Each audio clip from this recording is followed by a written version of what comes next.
So good morning, everyone. So let's begin. So we have been talking about the boundary layers. So in the last two classes, if you look at it, so we saw that we can develop from a dimensional analysis, we can obtain the dimensional analysis on the Navier-Stokes equation. We can obtain the boundary layers equations, right? So the boundary layer equations that we obtained and the X momentum equation.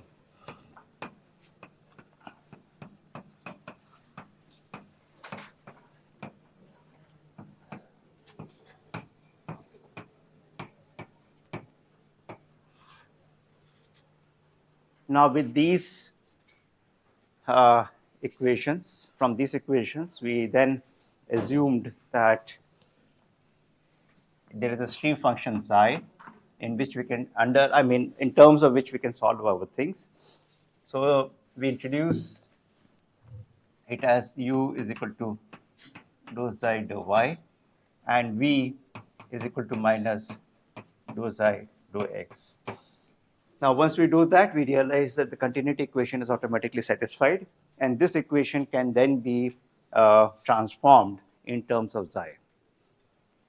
We also said that u is going to be a similarity variable, or in terms of similarity variables can be written in some function, okay, some g of eta, where eta is equal to y upon delta, which is the function of x.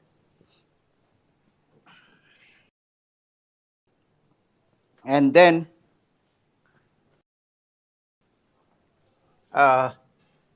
we can transform these equations, everything in terms of, instead of g, we introduced another function, which was a derivative of f.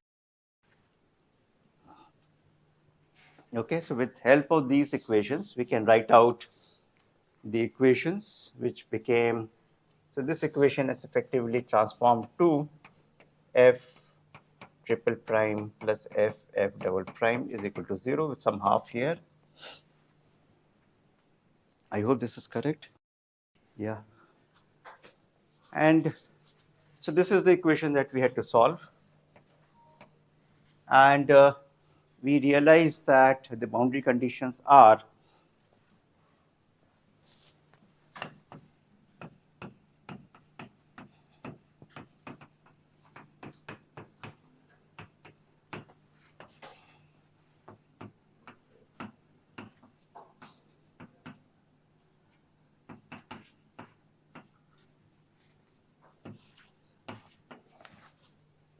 so then we said that the boundary conditions are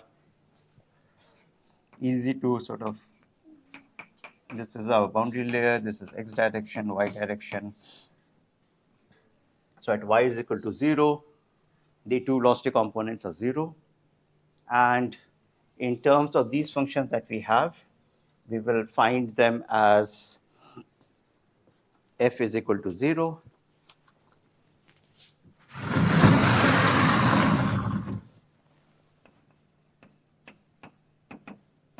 f is equal to 0 at eta is equal to 0, and f prime is equal to 0 at eta is equal to 0. So these are the no-slip boundary conditions.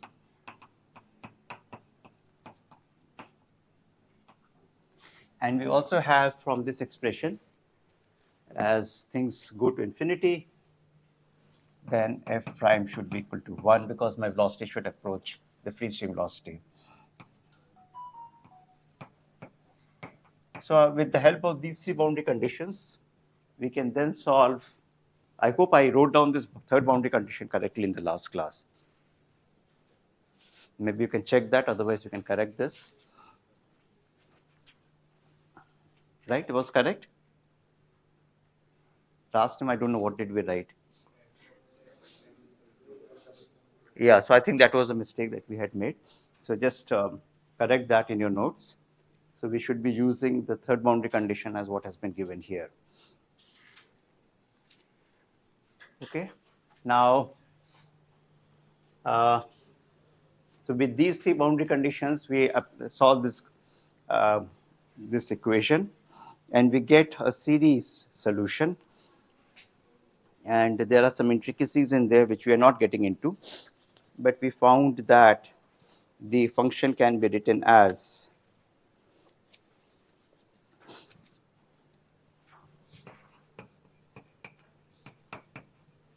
obtain f is equal to summation of minus 1 half to the power of n, a2 to the power of n plus 1, cn upon 3n plus 2 factorial times eta to the power of 3n plus 2, and n is going from 0 to infinity. So this is how the f can be obtained. So this is still a very formidable looking expression that we have, because it's an infinite series with a large number of terms in there, or infinite number of terms actually in there. So then we started looking at ways to simplify that. So maybe at this stage we can bring in our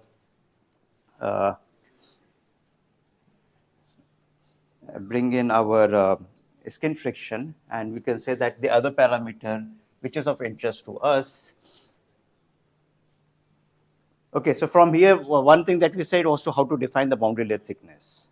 Okay, and we said that boundary layer thickness is defined as when u by capital U is like 0.95. Okay, and then the value of eta that I would get, because now we have this expression, I can get the value of eta as 4.9. Okay, so then our boundary layer thickness becomes 4.9 times square root of something that we had written last time. Okay, and the boundary, and we realize the boundary layer essentially grows as delta by x essentially grows as 4.9 divided by Rex square root. So this is, so you can say that when we are defining Rex, we are defining it as rho times u times x upon mu. So we are saying that as x increases, the boundary layer thickness increases, and that is, and my Reynolds number increases, and that is going to be given in this manner here. So in fact, I should. So that is a relationship that we can derive from here, and so this is a very sort of a useful sort of a thing to have, that this is how the variation is. Okay, so Reynolds number is increasing and delta is also increasing. But if I look at just Reynolds number dependence on delta, what is it? So if I increase the Reynolds number of the flow, does the boundary layer thickness increase or decrease? Decrease. And why is that?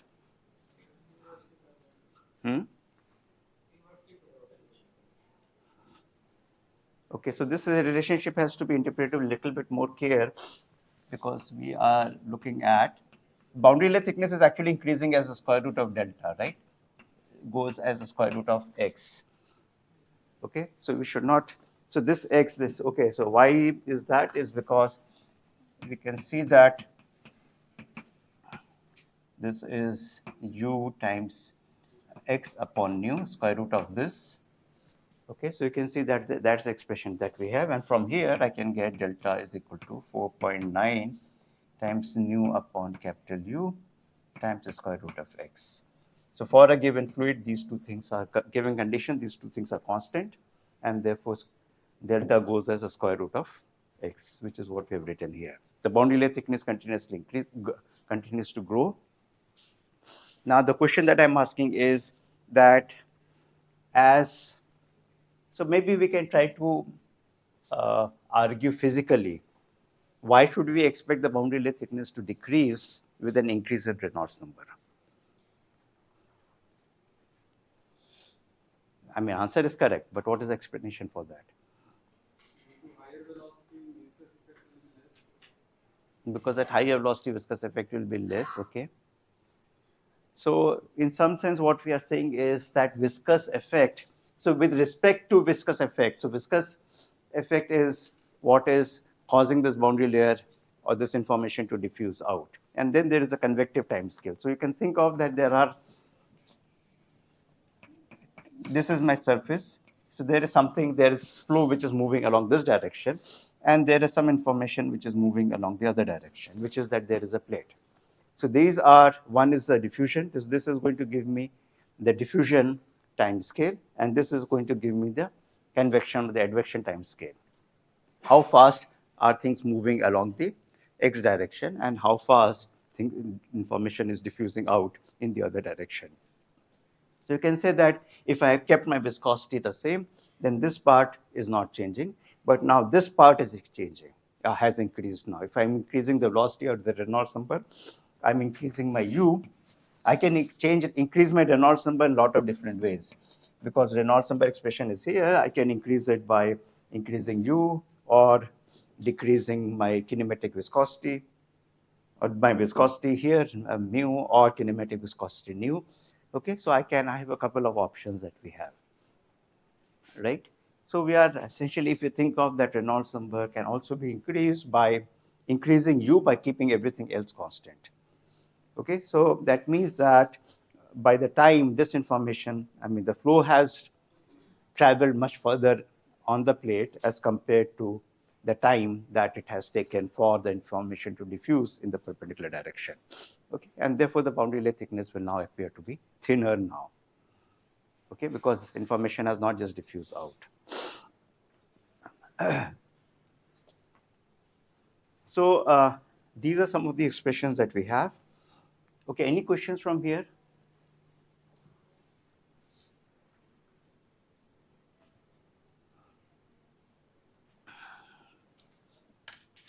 So I think this is all reasonably clear. Maybe at least what I would like you to know is that how we derived each of these steps, what are the ideas.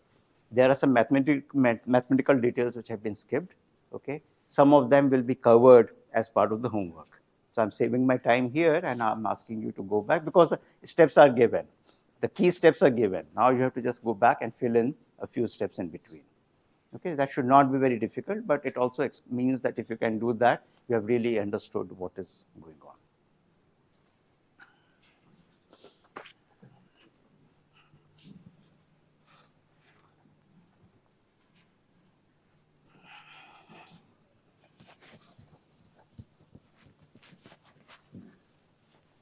Yeah, so we have now defined boundary layer thickness, and we also defined displacement thickness, but maybe we will come to that. But now we will just write out a few sort of routine things that are important once we have the solution. One is to find out what is the drag on the plate.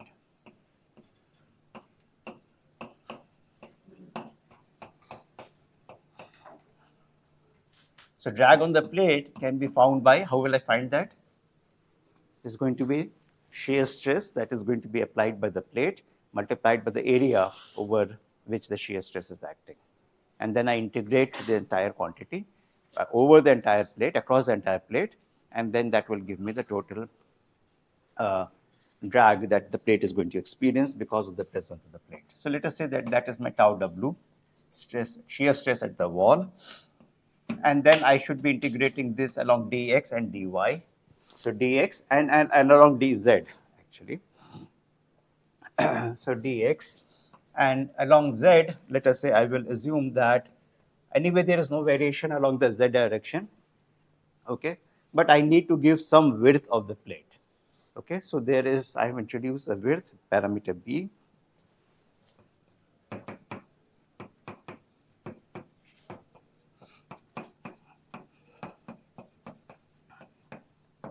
Okay, and so I mean, if you want, we can just write it out like this first. B times dx. So this is my area over which it is acting, shear stress, and then I'm going to integrate it over the length of this plate, 0 to let us say some L, L capital L. So L is the length of the plate.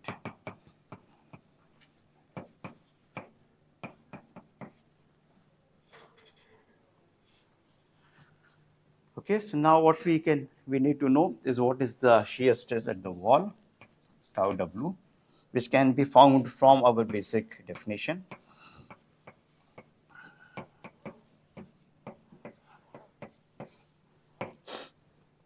Okay, here at the wall, V is 0 and V is 0 at all x's. So dou V dou x is also 0. So we can get rid of this term. But we'll have to take a derivative of u with respect to y. And if we were to do that, we can write it out as mu times capital U times capital U upon, or maybe just to the power of 3 by 2 upon x nu times f double 0 at 0. So you can see that everything can be now expressed in terms of this function f, and we are looking at, so u, if you were to sort of look at, so u was equal to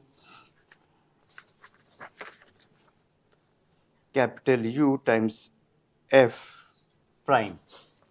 So u is equal to capital U times f prime as a function of eta. Okay, so if I look at the derivative of this again, so this is what I would get. Okay, because eta itself would be a function of y by delta, so I have to take care of that part as well.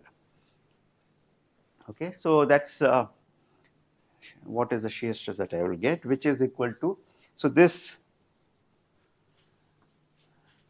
CDs that we have here, we saw that A2 was an important parameter.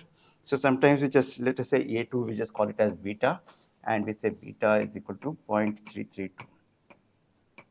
So A2 was part of the series that we wrote, but now there is only one constant A2, so we just change it to, let us say beta, which is more convenient.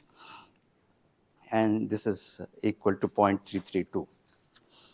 So now we can do, so I can find out tau W. So tau W is equal to tau W upon maybe rho U square, capital rho U square is equal to this in terms of beta times nu upon U square root of x.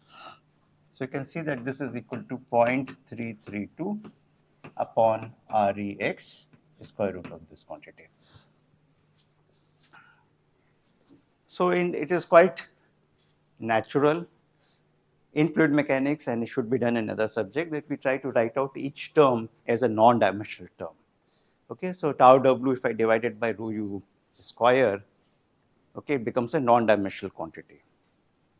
Okay, so you can see that if I write out an expression like this, so that means that everything on, because this is, I'm writing it on the left hand side, all terms on the right hand side should automatically become non-dimensional.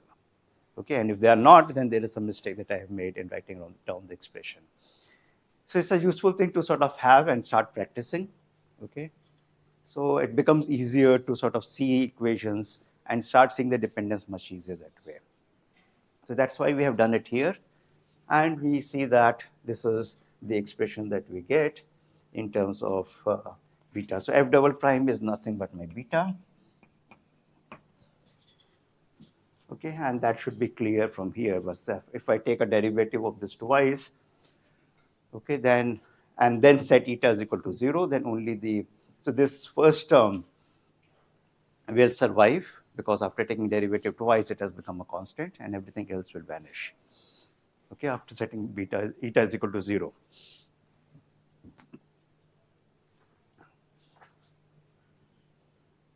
So this is the shear stress at the wall that I'm getting. Now we are ready to go back to the expression for drag and find out what is the drag force that we would have.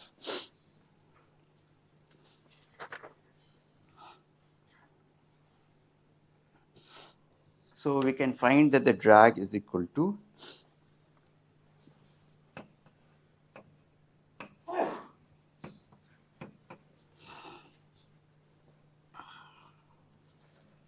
beta mu times b times u infinity times u infinity upon, or sorry, not u infinity, just u here, to the power 3 by 2 upon nu to the power of half, and then dx upon x square root integral from 0 to L.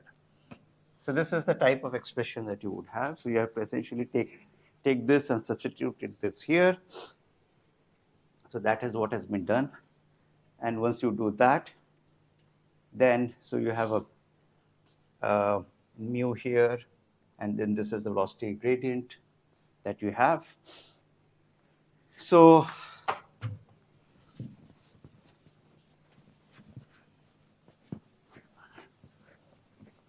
again, there are a few steps which we need to sort of work out more closely maybe. So what one would get is that the drag is 1.328. Okay, drag. Okay, and maybe, see, now at the end of the day, we can ask that if there is a plate which is facing the flow, is there a flow which is there on one side, or is there flow on both the sides? Okay, so we have to, when we look at drag, we have to see whether we are looking at drag on one side or drag on both sides. So this is drag for both sides of the plate.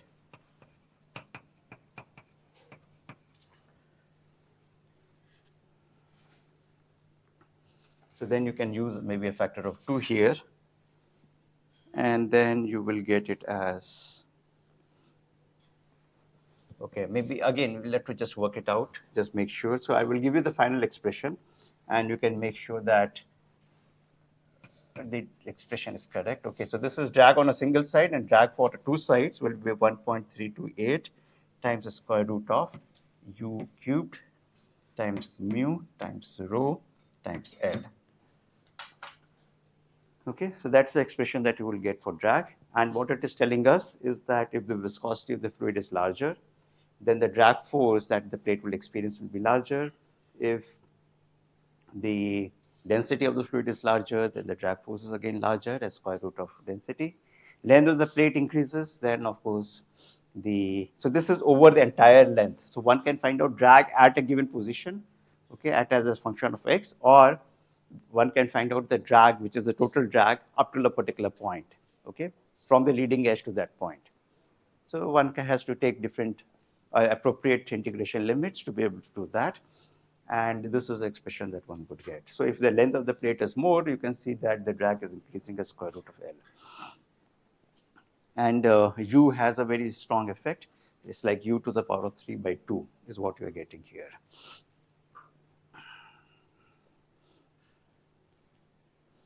We can also define a skin friction or a drag coefficient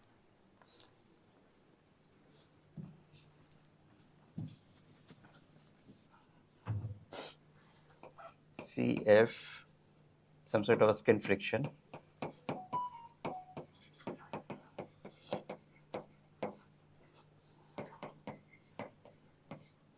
as half rho A u square, and this becomes as 1.328 upon REL square root of that.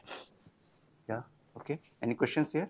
So how can we get the expression for u minus? Because you already have u, no? Once you have u, you have all other quantities. You can take a derivatives, etc. Okay, and these are all going to be related through some intermittent variables. So we found f. Once you have f, in principle you can find g. Once you have g, you can in principle find u. Okay, and once you have u, you can again take a derivative with respect to y and find out tau w. Okay. Any other question? Okay, and we are not, again, as I said, we are not doing it all these steps in between because that is not important. One can find out those are algebra, and we don't want to spend time on algebra. Okay, we are giving you what are the key, more important things. We're just pointing it out.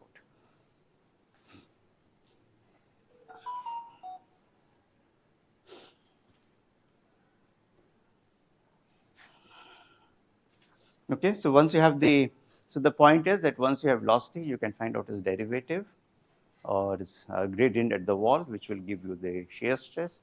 Then multiply the shear stress with the area of the small area element. That will give you the total or the local force that is being experienced by the plate. And then if you were to integrate this entire over the entire length, you will get what is the total drag that is being experienced by the plate. And you can express it. So drag, you can see, is, so if you look at this quantity here, this is a dimensional quantity. Okay, so it's a force, so it should be having the units of newtons. Okay, whereas once you non-dimensionalize this, then you find it's a non-dimensional, it is dimensionless. So you're dividing it by force by another force, and that force has been found as this here. So it's like we know rho u square becomes pressure, has the units of pressure, and multiplied by area, you get units of force.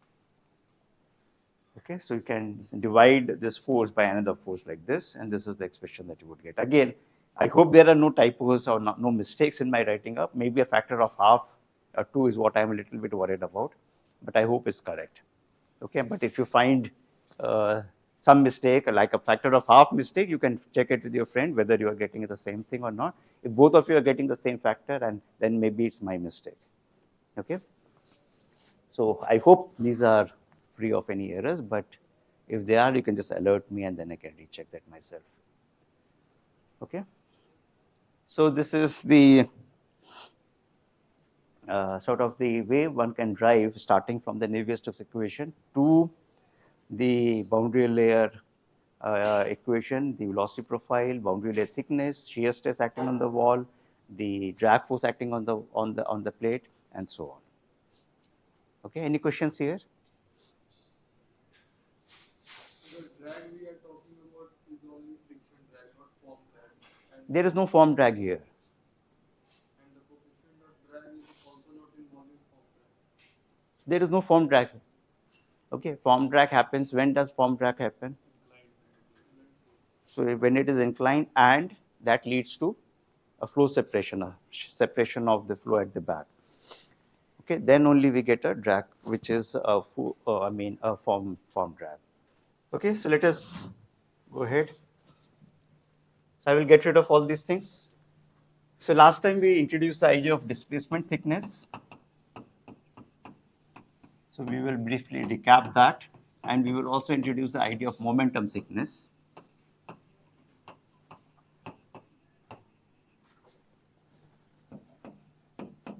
And then after that, we will go to integral form of the boundary layer equations. So let us do one thing at a time. So let us first complete, have a discussion on displacement thickness and momentum thickness. So we said that if we have a boundary layer developing over a flat surface. Okay, by the way, just to sort of see whether you have understood it correctly, we have mostly fan in this room, okay, which is what is creating a flow in this room. So how many boundary layers, where do you expect boundary layers to form? Near the walls. Near the walls, okay, 4 vertical walls. Anywhere else?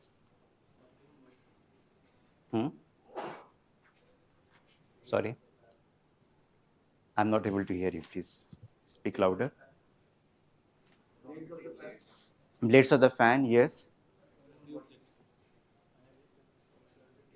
At the tables, chairs, floors, ceiling, so everywhere. Okay, so I hope everybody is able to see that. So you can see that, okay, boundary layers are going to be there everywhere. In the again, you can think of that in the room there is like a bulk. That's where the bulk is. Okay, and near the plates or near the surfaces, there will be boundary layers that will be developing. So wherever the surfaces are, boundary layers will be there. So table, chairs, wall, vertical walls, ceiling, floor, as well as the blades of the fan itself, all of them is where the boundary layers will form. Okay, so boundary layers are there everywhere is what just simple example giving us. It may not be, this is not a conditioned laminar flow. So whatever we are talking about here would apply with a pinch of salt. Okay, so you'll have to be very careful in applying this. But so what we are talking about is a very simple, realistic, maybe not greatly realistic condition, but it is still important. Where is it important? Maybe if I look at the car and the bonnet of the car, right? So there is that's a reasonably flat surface and the car is moving, so there is a relative velocity. Okay, incoming flow, whether it is laminar, we don't know that, or we are not going to claim that, but let us say there is a laminar flow which is coming in. And then there is a reasonably flat surface that it is seeing, maybe not exactly flat, but reasonably flat, and you can say it's reasonably large. Okay, and similarly, the roof of the car, for example, is reasonably large. And then if you extend this idea, you can look at trains. Okay, trains have very large flat surfaces, especially let us say the side walls of the cabin of these carriages are reasonably flat. So you can see there will be boundary layers that will be forming on there. And there will be a drag force that this car and this train is going to experience because of its motion. And that is what we have just tried to find out. Okay, and in that case, we would also have flow separation. Okay, now why should we should have flow separation here? The clue is already answer was given there. Okay, maybe I have just rubbed out. If you look at Reynolds number, what is happening to my Reynolds number? Reynolds number is continuously increasing as we saw. REX, because as this boundary layer, because as X increases, the Reynolds number increases. Is a direct relationship. I don't have to see anything else. So then what does it mean? That there would be some point where there will be a transition from a laminar boundary layer to a turbulent boundary layer. That is one thing that we can note. Okay, and that would lead to some more complication than whatever we have dealt here.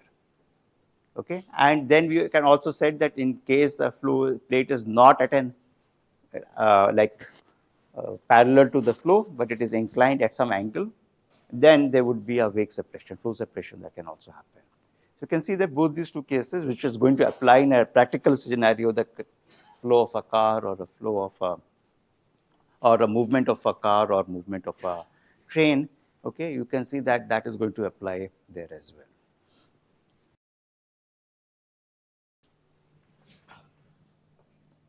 Any questions here? Today I'm not getting too many questions. Questions here? Okay. So if not, we move on. So here what we had said is that, let us say this is a boundary layer. Let us say I'm interested in a location like this. Let us say this is my point of interest. So here what I will do is I will look at this point here, go from here to here. Okay, and whatever is a streamline, this is what I'm going to track. So you can see how I found this point. Okay, I go to from this point, which is of interest, I go to the edge of the boundary layer. So edge of the boundary layer in this case is some related to the velocities. Okay, so at that point, so this is just to sort of construction. Okay, then I go from here to here, parallel to the surface. I just move myself, come to the free stream point. So at the free stream, whatever is up, so is the streamlines is what I'm following now. Okay, now this is a streamline which has this height at the beginning. It has this height h. Did we use capital H or cap? I think we use capital H, right? So let us stick to capital H. And this is the additional thickness. We call it as delta. Delta star maybe. So whatever is the volume or mass which is coming in is now getting related to whatever is going out. And we said that both of these two masses are the same because we are working between two streamlines. Okay, so there is mass cannot leave, by definition, cannot leave from anywhere. So whatever is coming in from the left has to go out from the right. And we said that this area is larger because my average velocity is less here because of the presence of a boundary layer. Okay, so we have already said all this. Now in today's class, and that gives me this thickness delta star. Now what we would like to do is to find out based on momentum. So how much momentum is coming in? So tell me. So momentum, let us say m dot, if I say at A is equal to rho u square times h. Okay, how much momentum is going out at B?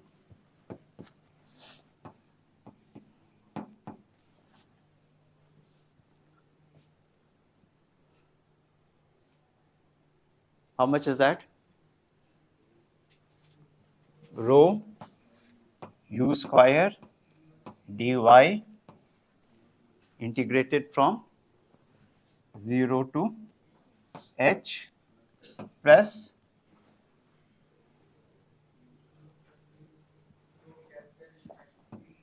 rho capital U square times delta star.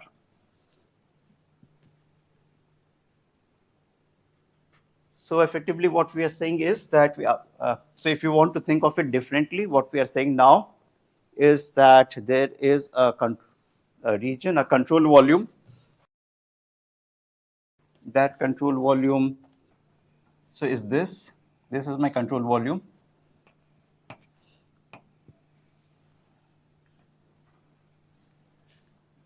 Okay, so this red region is my control volume. I have momentum coming in from the left, I have momentum leaving from the right. What about momentum leaving? So from the lateral sides, there is no mass leaving here, so there is no momentum, which is going to be carried by the fluid from either the top or the bottom. So should these two momentum, so I have only momentum on the left and the right hand side. Should they be equal? Yes, no? No. And why no? There is forces which are acting on it. Okay, so we have to look at the forces which are acting. This is now the control volume, the integral equation that we had done earlier, right? So we saw that the change in the momentum should be equated to the forces which are acting on this control volume. So what are the forces now? So if I were to isolate this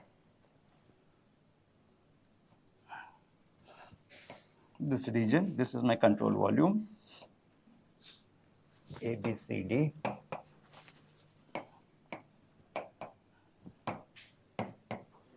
So this is some momentum coming here, some momentum which is leaving out from here.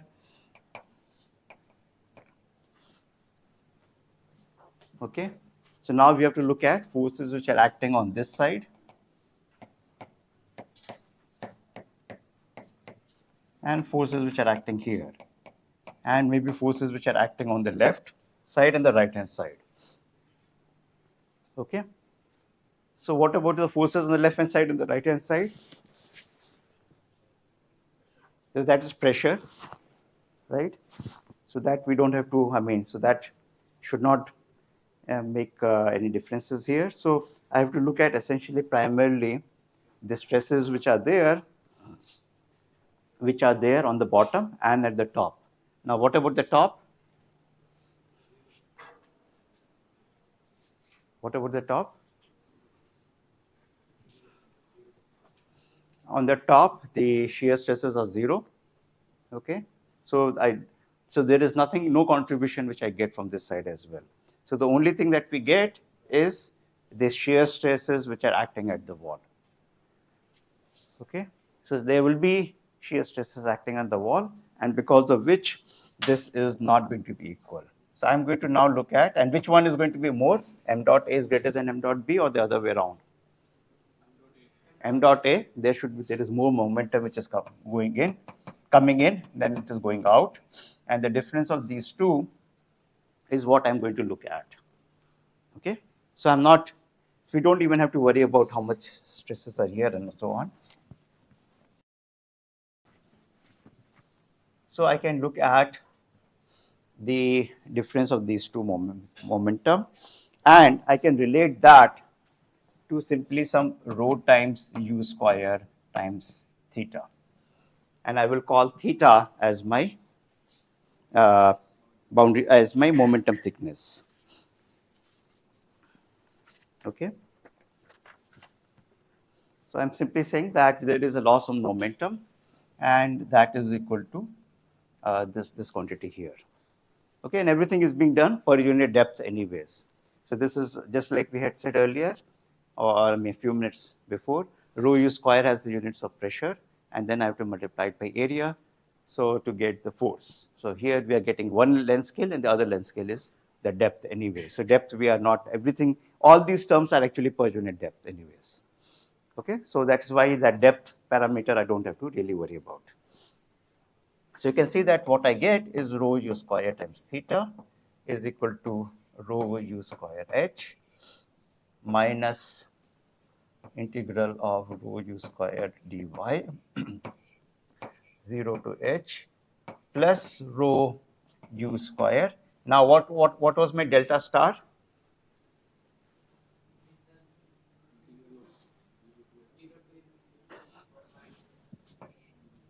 0 to infinity. So for now, we can keep it as h, just to be consistent, and then we can take h as infinite for all of the terms.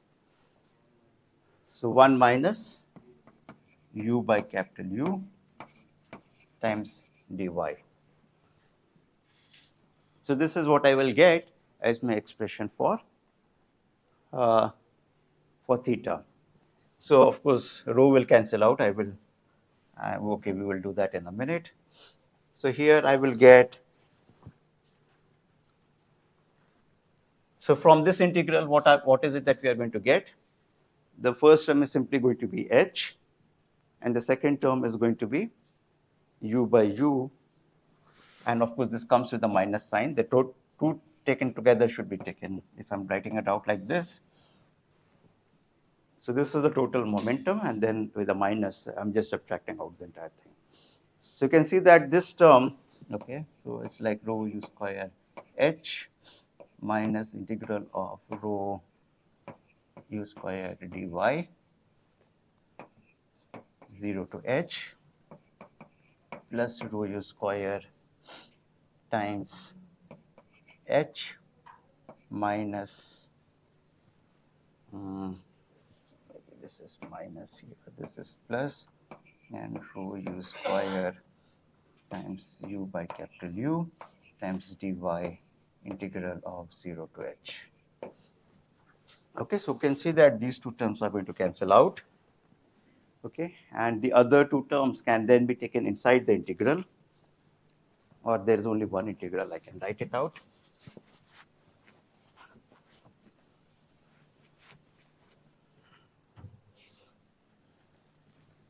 So my theta is equal to, or rho u square theta is equal to rho times u square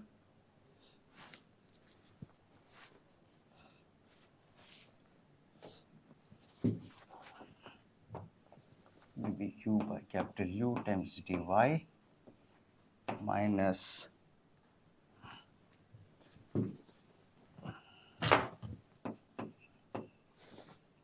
u square. So I think there is, okay, so maybe this has to be here. U times dy from 0 to h. Okay, so at this stage now, I can divide everything by u square, capital U square, and get rid of rho. So I get theta is equal to u by capital U times 1 minus u by capital U times dy with integral going from 0 to infinity to h, which I will now take it as infinity.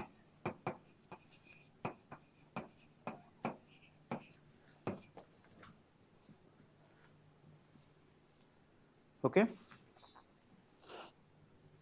So this is the expression that I get. So earlier we had delta star, which was equal to 1 minus u by capital U times dy integral from 0 to infinity. And this is what we are getting otherwise with theta.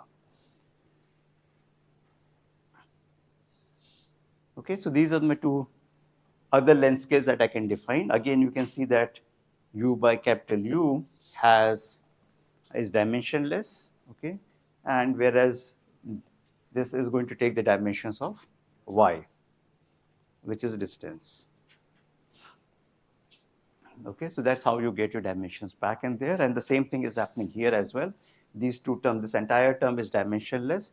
you get your dimension because of this y here. Okay, any questions here? So so these are basic definitions. Okay, in some sense, these are motivated from a flat plate, but this is then can be used as a definition for anything. Okay, and again, we said that h is taken as infinity, so that there is no dependence on h at the end of the day is what you should have. So for a flat plate,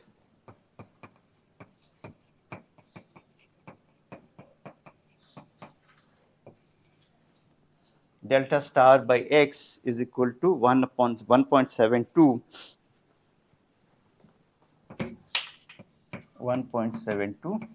divided by REX, square root of this, and theta upon x can be written as,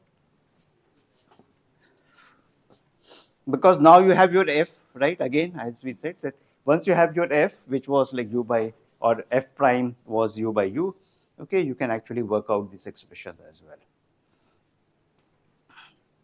And you can find out your delta is 0.664 upon REX, square root of that.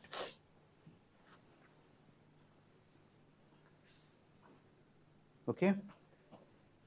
So these are the expressions that we have for the displacement thickness as well as for momentum thickness. And what do you note? So if you were to keep your other parameter delta also in there,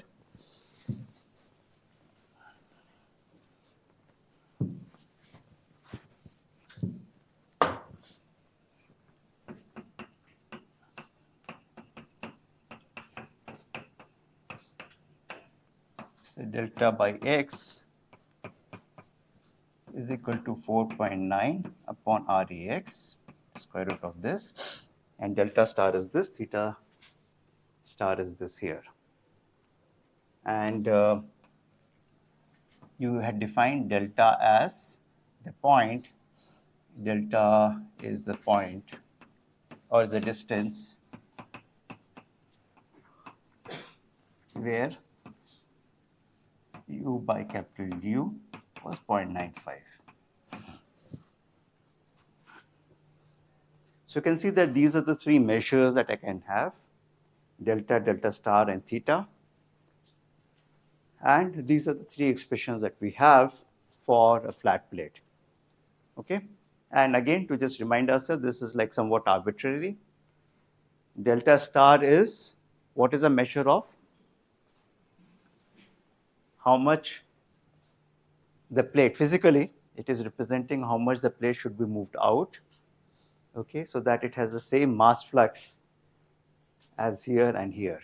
Okay, so whatever is the mass flux here, if I have to have the same mass flux, then I should shift it here by this much distance, because this h is common and this is extra how much I am shifting it, or how much streamline, how much distance has the streamline shifted out, okay, because of the presence of a plate. That's essentially what this delta star is measuring.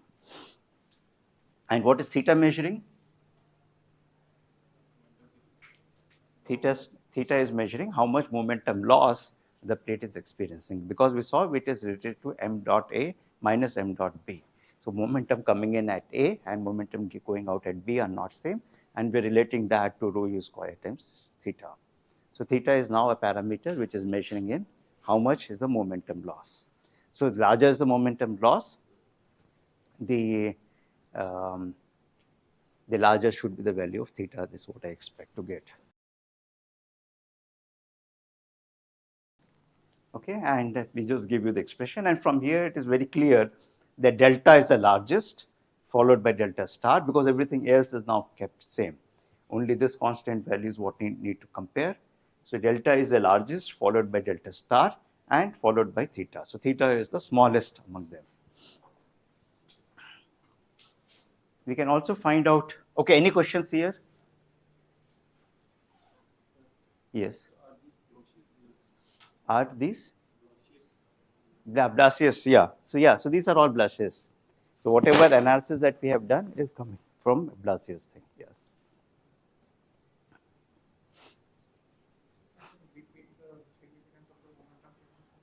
So momentum thickness is related to the momentum loss. So we saw that rho u square times theta was momentum at A minus momentum at B.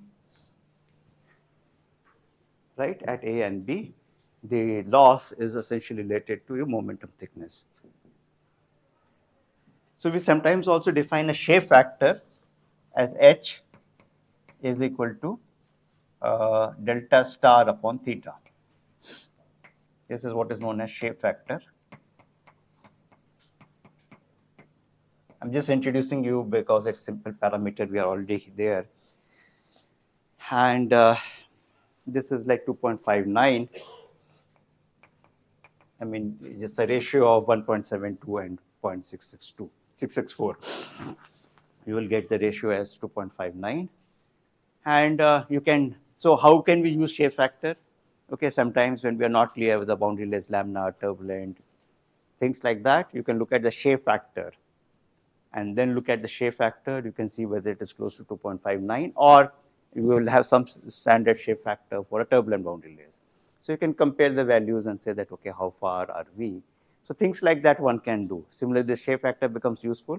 Till now, we have done only zero pressure gradient. If there are pressure gradients in the flow, then the shape factor again can start giving you some sense of what is the pressure ratio that, or pressure, I mean, related to your pressure gradient, it will start becoming related to that. So then that's when people start using shape factor. From our point of view, or discussion point of view, this is not very important. As I said, I just introduce it because we are already there, and just introducing this additional parameter is not very, it's not very difficult at all. Okay. So questions?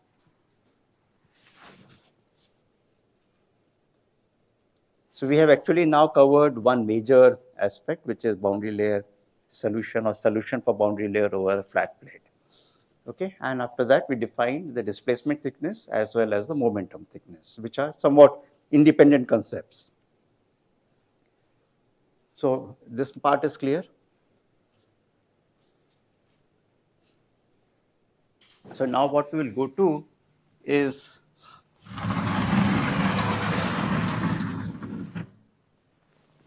the integral form of these equations. Okay, let them be there.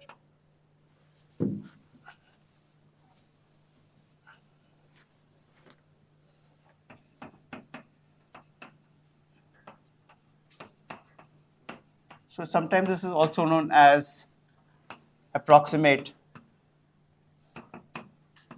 equations for boundary layers.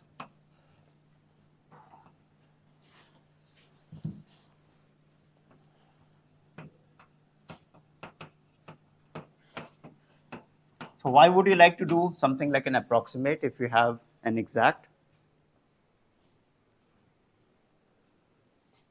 The answer was clear because we found that exact is like f is equal to such a large series, and it is very inconvenient to deal with that. Okay, and everything that we're talking about is very non-intuitive because of that. I mean, it was a lot of maths, and you have to look at how things are. So maybe having some sort of an approximate form would be easier. Okay, and that's why we will now go to this approximate form of the boundary layers.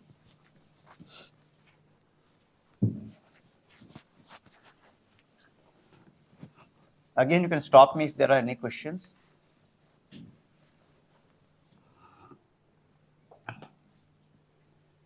So what I'm going to do is to start off with this equation. Maybe now we will add a pressure gradient term also in there. Okay, and we will drive it for this. Okay, we will now say that the thing that we will do is integrate the equation with respect to y, from the plate y is equal to 0 to y is equal to y. Okay, so what I will do is take one line, integrate it, so y is equal to 0 to any arbitrary y I want. I will integrate it between these 2 points.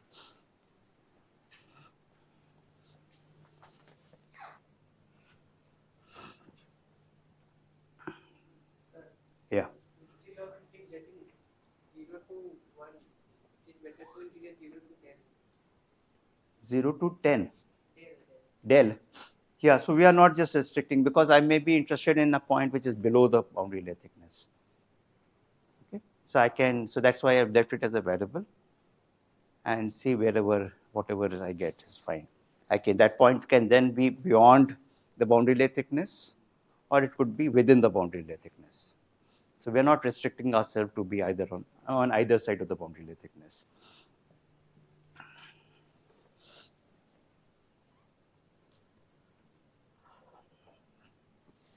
So start off, let us say, with the viscous term, which is easiest to look like. Why is it easiest? Because there is only one term which is already a derivative, and we have to just take it once more. Or we are taking an integral of that, so that should be pretty straightforward. So what do I get? Nu times do u do y, evaluated at 0 and y. And this nu, let us write it out as mu by rho. So what do I get? We already wrote down the expression for tau. Okay, what was tau? Is mu times rho u dou y. Okay, so this is nothing but tau at y minus tau at y is equal to 0 divided by rho. Right? So then, what is stress at y? So again, if I am considering myself to be far away, reasonably far away, I can, or away from the wall, I can put it as 0. And what is at y is equal to 0? That is where my wall is. So we have just found out that is tau w. So this becomes equal to minus tau w upon rho. Here we are considering the y is above the boundary layer. Yeah, okay. So maybe let us just go with the suggestion that was given. Let us just say it is delta only. And then we can, if you want, we can keep the remaining term, but maybe for y is equal to delta, it is easier to maybe see it.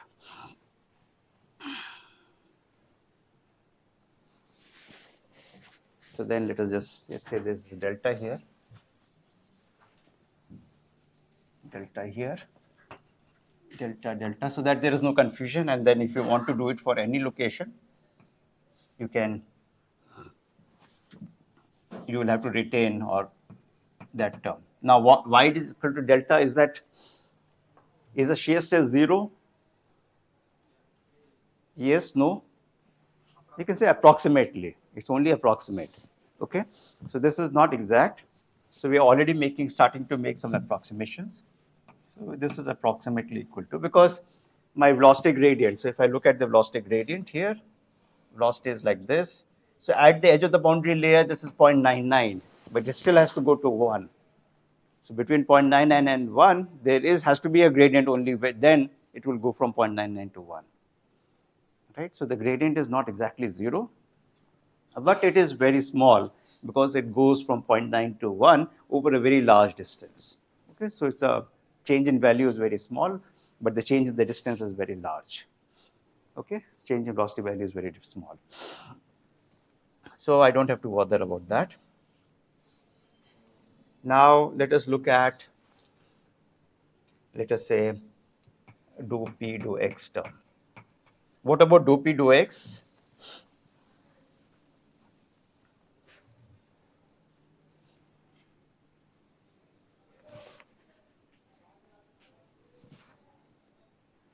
How is pressure varying? We have already related that in the far stream. We said that if you go further away, okay, that is an imposed pressure gradient. If the pressure gradient is not, zero pressure gradient is not imposed, then what happens? Right. So we saw that this is equal to u infinity, or yeah, so let us say u times dou u dou x. So you remember we said that in the free stream region, we are applying Bernoulli, right? So this is what we have. So if I take a derivative of this, so I get dp dx with a 1 by rho plus u times du dx is equal to 0. So this is what I'm using. Okay. And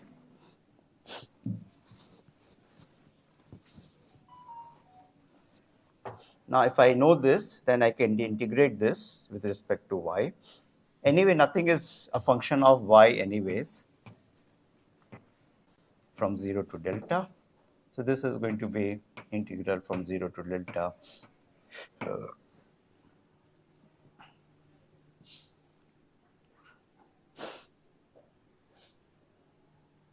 is what I would get here.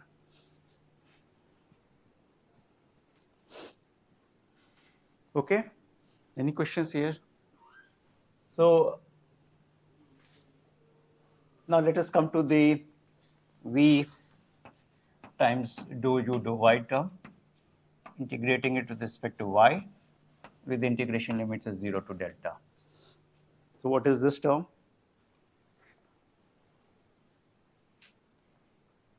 Can I integrate it? How do I integrate it? Okay, maybe what we can do is think of that this is take u v inside minus u times dou v dou y. Correct? So this is exact. So basically we are using that is equal to this. This is exact. And we can also use the fact that dou u dou x plus dou v dou y is equal to 0, which implies that dou v dou y is equal to minus dou u dou x. So that means that I can replace this last term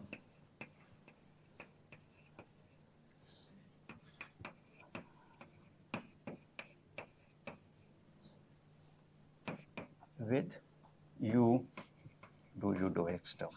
So I'm replacing this term by this term here. Okay. So I get is equal to uv dou y dy 0 to delta minus u dou x dy integral from 0 to delta.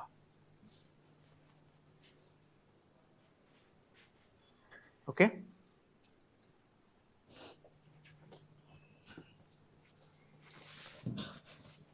Any questions here before I rub out this part?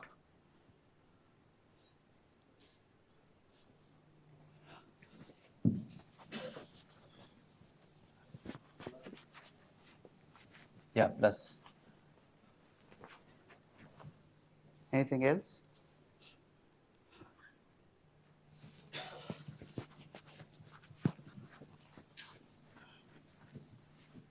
So you can see that we have dealt with all the other terms of in the momentum equation other than the first term. The first term is straightforward. Dou u dou x dy 0 to delta. So this is what I have, which I can add to this term if I want. Okay. So what am I getting is this term plus. Okay, now, okay, before moving, let us just resolve this term. What about this term? So the first term now from here is nothing but uv evaluated at 0 and delta. Right? So of course this is equal to uv evaluated at delta minus uv at evaluated at 0 At 0, there is no issues, okay, because both u and v are 0 anyways. So anyway, the product is also 0, no issues about that. The issue arises as to what is here at the delta, okay, and this is velocity. What is v at y is equal to delta? Is it 0, non-zero? This is going to be a non-zero quantity, right? Because we have seen that because of the presence of the plate, streamlines are moving outward, which is an indication that there has to be a v which is shifting the flow outward. Okay, so this is, and of course we can also see it from simple continuity equation, dou u dou x. Again, if we were to just look at it between these 2 points, there is a dou u dou x. Because this is here, I'm the free stream, here I am within the boundary layer. Okay, so the velocity is changing, it is actually reducing. And if that has to be equated to dou v dou y is equal to 0. Okay, so this is actually negative. So therefore, this has to be positive. Okay, and v is equal to 0 at the wall, and therefore v has to be greater than 0 away from it. So which means that the flow is moving outward, which is fine. I mean, once you put the plate in there, there is a finite flow that starts to go up, because again, we have already seen that that's what is leading to the displacement of the streamlines. Otherwise, the streamlines would move parallel to the plate, but they are not, they cannot. Okay, so they will have to shift upwards because of this simple reason here. So you can see that both these two terms are actually finite. So this term is no longer 0. So we will have to evaluate what is v at delta. So v at delta can be simply again looked at as dou v dou y dy, integral of this from 0 to delta. Okay, so I can write it out. This is simply definition I'm using it as. Okay, so this is how I can write out this term. And this is equal to minus dou u dou x dy integral from 0 to delta. Okay, so this is how I'm going to look at. So you can see that this is going to be capital U. Now at y is equal to delta, u is capital U, and the other term is simply minus du dx dy integral from 0 to delta.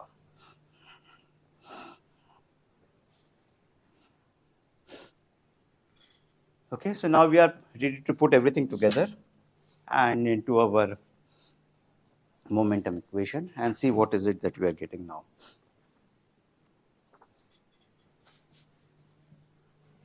Okay, any questions here before moving ahead? We will be using these two expressions, so that's why I'm retained them, just to remind ourselves. So I hope we have done everything correctly and everything can be. So the first term is simply turning out to be u times dou u dou y, sorry, dou u dou x dy from 0 to delta. And we had actually one more term like that, so we do get a 2 in there. Now the second term gives me this term here, minus u times dou u dou x dy integral from 0 to delta. Okay, so this is what I have from the left hand side. So again, first term I'm simply carrying it forward. The second term is now split. That is my second term, which is given at the top of the board. And there are two terms, and all that has been shown here. And I get this term here. And the other term is what is getting added to this term here. Okay, so these are the two terms that I get from my second term in the equation. And then my pressure term, anyway, we have written it here, is minus, and this minus and this will become a plus du dx integral dy from 0 to delta. And this last term is nothing but my minus tau w upon rho. So this is the equation that we are getting. And how good is it, or is it approximate? Where are the approximations? So it's only a very small approximation, minor approximation that you have made is when you got rid of this term here. Okay, you can see all other terms are exact. Okay, this is only very, very minor approximation. Actually, that approximation is also pretty minor, but that has been introduced here. So now what we want to do is just move all the velocity terms to one side and leave your shear stress on the other side. So you will get now 2u dou x minus capital U dou x minus capital U dx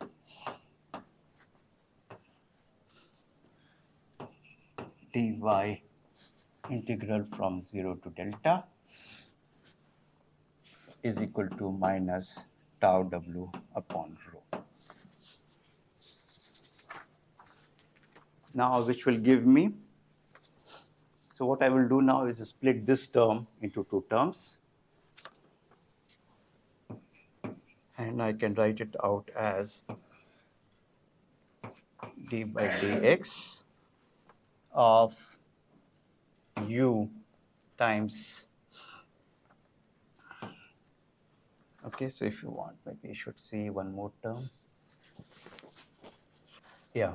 And capital you cannot directly, like, you cannot bring directly contain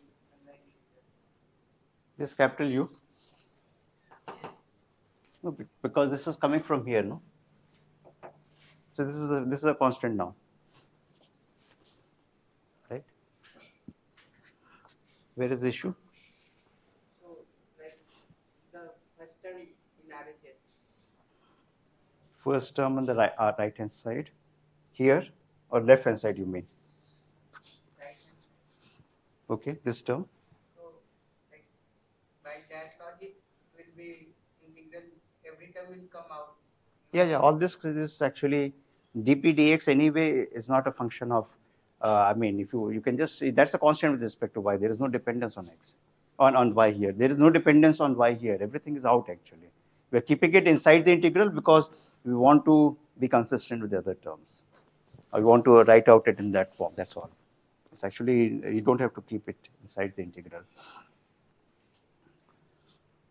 Okay. So,